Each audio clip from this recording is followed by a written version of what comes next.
C'est quoi l'espace? En fait, c'est seulement à 100 km au-dessus de notre tête, moins loin qu'un Paris-Londres. On désigne cette ligne artificielle la ligne de Kármán, l'endroit où l'atmosphère terrestre devient trop ténue pour des applications aéronautiques. L'humain a toujours cherché à s'envoler plus haut et pour des besoins au départ militaires et d'honneur national, voulu conquérir l'espace avec des engins. C'est seulement avec beaucoup d'ingénierie et de calculs mathématiques que ce fut possible. Lors d'une bataille acharnée entre Américains et Soviétiques, ces derniers ont réussi à envoyer le premier satellite artificiel en orbite, Sputnik, en 1957. Depuis, plus de 6000 satellites ont été lancés. Et connaissez-vous le nom du premier satellite français? C'est Astérix, mis sur orbite en novembre 1965.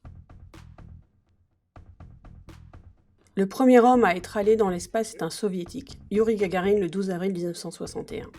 Il a passé un peu moins de 2 heures dans l'espace, mais une orbite complète autour de la Terre. C'est le pionnier de l'aventure humaine dans l'espace. Alan Shepard devient le premier astronaute américain le 5 mai 1961, mais n'effectuera pas d'orbite complète. Les premières se succèdent ensuite, surtout côté soviétique. Par exemple, la première sortie dans l'espace pour Alexei Leonov le 18 mars 1965. Les soviétiques cherchent rapidement aussi à envoyer une femme dans l'espace. En 1963, c'est au tour de Valentina Tereshkova de s'envoler et de faire 48 fois le tour de la Terre.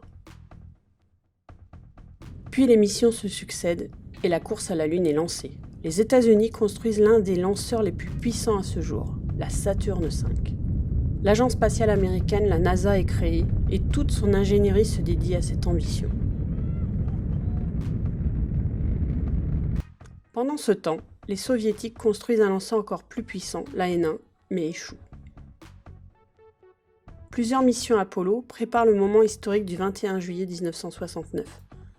Ce jour-là, devant les écrans du monde entier, Neil Armstrong devient le premier homme à fouler le sol lunaire. Buzz Aldrin et Michael Collins complètent l'équipage d'Apollo 11. Au final, ce ne seront que 12 hommes, tous américains, qui auront marché sur la Lune. Apollo 17, en décembre 1972, est le dernier voyage habité à ce jour sur le satellite naturel de la Terre.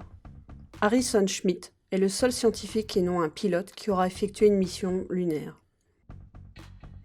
De leur côté, les Soviétiques abandonnent la Lune et se lancent dans les stations orbitales. En avril 1971, c'est le début des stations Salyut. Les Soviétiques accumulent les avancées technologiques. Amarrage de vaisseaux, sortie dans l'espace, expérience en apesanteur. La plus longue mission durera 236 jours. En février 1986, c'est au tour de la station Mir d'être lancée. Elle se composera au final de 6 modules et sera désorbitée en mars 2001. 104 personnes, dont 11 femmes, lui ont rendu visite pendant ces 15 ans. Les longs séjours se succèdent.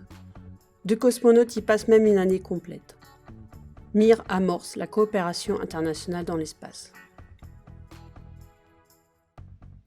Pendant ce temps, dès la fin des missions Apollo, les États-Unis développent la navette spatiale ou Shuttle. Le premier vol est effectué en avril 1981 avec la navette Columbia. S'en suivront 134 missions avec 4 navettes. Par 9 fois, elles rejoindront la station Mir et 33 vols seront nécessaires pour participer à l'assemblage de la Station spatiale internationale. 306 hommes et 49 femmes originaires de 16 pays différents formeront les équipages successifs. Mais 14 astronautes ont perdu la vie avec les accidents de Challenger et Columbia. En juillet 2011, c'est l'arrêt du programme des navettes. Entre-temps, la Station spatiale internationale est devenue une réalité. De 1998 à 2011, 5 agences spatiales différentes représentant 15 pays ont assemblé l'ISS, la plus grande structure jamais construite dans l'espace. Le 2 novembre 2000, c'est le début de la présence humaine continue à bord de l'ISS avec l'expédition 1. Depuis cette date, ce sont plus de 220 astronautes qui y ont séjourné. 17 nationalités différentes sont représentées.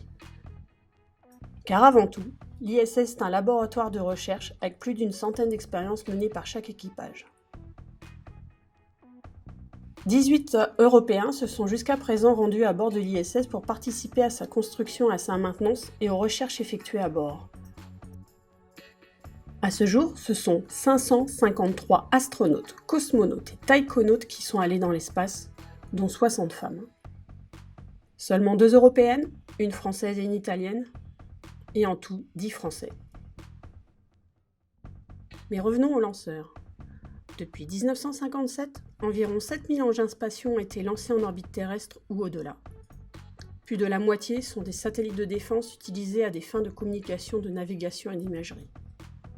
En 2017, ce ne sont pas moins de 91 lancements orbitaux qui ont été réalisés par 6 nations et 369 satellites mis en orbite avec succès. Depuis les années 2000, le nombre de lancements d'engins dans l'espace ne cesse d'augmenter chaque année, mais seulement 4 missions habitées en 2017. À quand un retour d'un humain sur la Lune ? Probablement pas avant 2023 selon les experts. Et à quand une femme ou un homme sur Mars ? Dans 20 ou 30 ans au mieux. L'exploration spatiale ne fait que commencer. So long and thanks for all the fish. So sad that it should come to this. We tried to warn you all, but oh dear, you may not share our intellect, which might explain your disrespect for all the natural wonders that grow